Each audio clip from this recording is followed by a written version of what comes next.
الحمد لله وكفى وسلام على عباده الذين اصطفى أما بعد فأعوذ بالله من الشيطان الرجيم بسم اللہ الرحمن الرحیم۔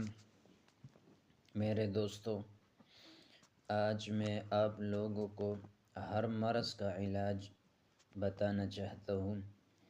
عبداللہ ابن عباس رضی اللہ تعالی عنہ فرماتے ہیں کہ نبی کریم صلی اللہ علیہ وسلم نے فرمایا کہ جو کوئی مسلمان بندہ ایسے بیمار کی عیادت کو جائے جس کے موت نہ پہنچی گئی ہو اور 7 بار یہ کہے اسأل اللہ العظیم رب العرش العظیم ان یشفیک، اسأل اللہ العظیم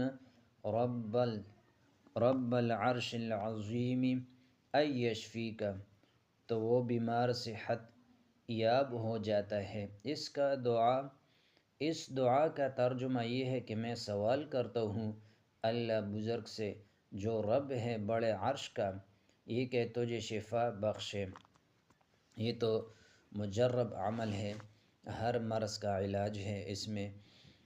اور دوبارہ سنیے، یہ 7 مرتبہ پڑھنا ہے۔ اسأل اللہ العظیم رب العرش العظیم ان یشفیک، اسأل اللہ العظیم رب العرش العظیم ان یشفیک۔